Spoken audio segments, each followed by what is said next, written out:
अगदी मनापासून मी प्रदीपवर प्रेम केलं, त्यामुळे काही दिवस तर मला वाईट वाटणारच आहे ना.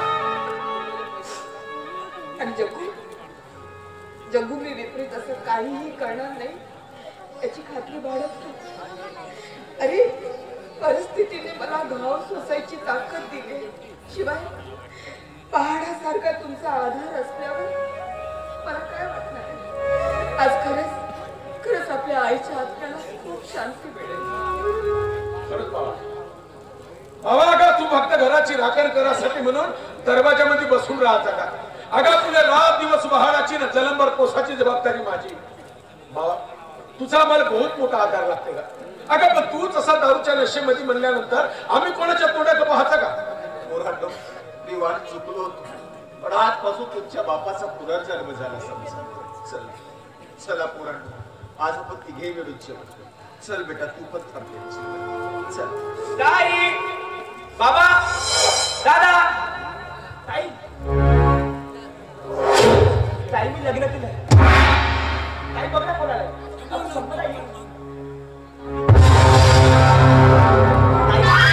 ताई ही संपदा, आणि संपदा ही माझ्या आयुष्याची शिल्पकार, जिच्यामुळे मला आज हे सोनेरी क्षण उपभोगायला मिळत आहे. ती माझी देवता समान ताई. अगं बघतेस काय? नमस्कार.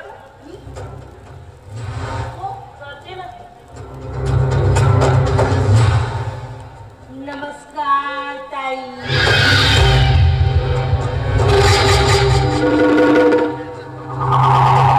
संपदा हे माझे बाबा.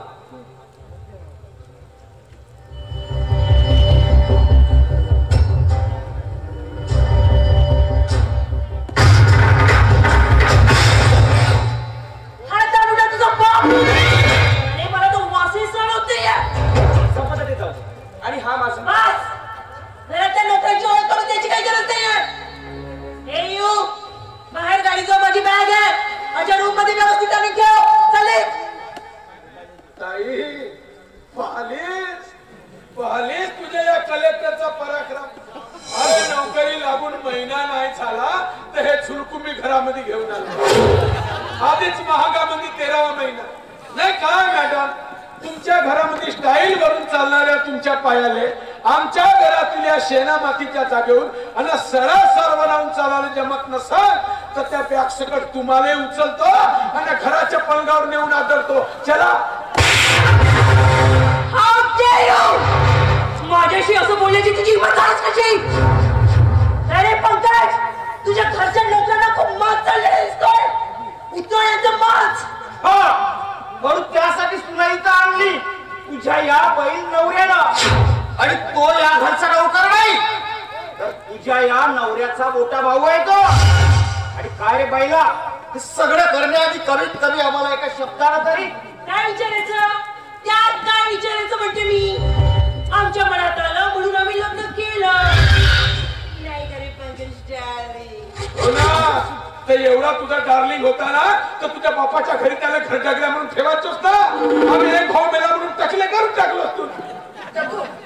काय तू बोलतोयस काय? तुझ्या स्थळाला पाहिजे आम्हाला हा दिवस पाहायला भेटला. पण आपल्या मोठ्या बहिणीने आपल्यासाठी का केलं का नाही केलं याची जाणीव जर तुझ्या या कलेक्टरला असती ना तर असं वागलाच नसता. आता कर दिवस रात्र करावर कष्ट आणि पोचते या दोघांनी या घरामध्ये. याच गोष्टी करायसाठी तू शिक्षण दिली होतीस का? हे पक्क्या, आता तुम्ही दोघे या व्यवस्था दुसरीकडे बघा, कारण यानंतर तुम्हाला या घरात राहता येणार नाही. पंकजचा या घरात तेवढाच अधिकार आहे. आम्ही राहू एखाद्या रूम मध्ये. नाही काही पंकज डार्लिंग. अरे बोल ना. तो काय बोलणार आहे? संपदा नाव आहे माझं. स्वप्नील नारायणची एकुलती एक बहीण.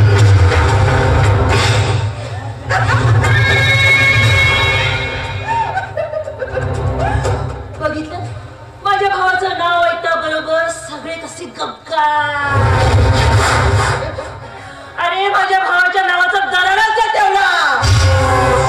अरे आपण तिथेच काय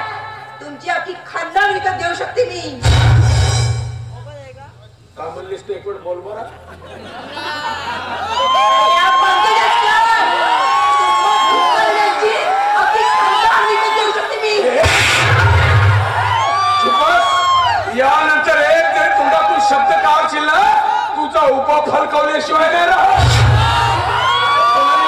गोष्टी करताय तुझा खाऊ पण ताकाचा नक्का झालाय ना. या तुझ्या बैलाला झुल पांगत नाचव गावभर. पण पुन्हा जर आमच्या घरामध्ये एक तरी शब्द बोलशील ना, माझ्यासारखा खराब माणूस तो आहे का माणूस तिला तरीच मी मगापासून विचार करत होतो का तुला कसा करंट लागला नाही म्हणून. कलेक्टर एवढी तुझी लढाची बायका होती ना, याला पहिले सांगायचं आमच्या घरचे लोक गावठी आहेत गाऊन डळत म्हणून. पण नाही. आणि हो बे कलेक्टरा, तिने मग अशी मला मारली तेव्हा का तू पुष्टी टाकून होतास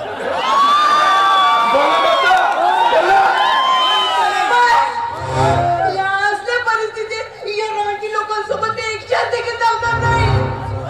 तिथे माझ्या प्रोकडे मला असा पोट सुद्धा लावला नाही. तुझ्या रानटी भावाला माझा हात उगारला, मी याला सोडणार नाही. तू खरं तर माझा विश्वासघात केलास. तू माझा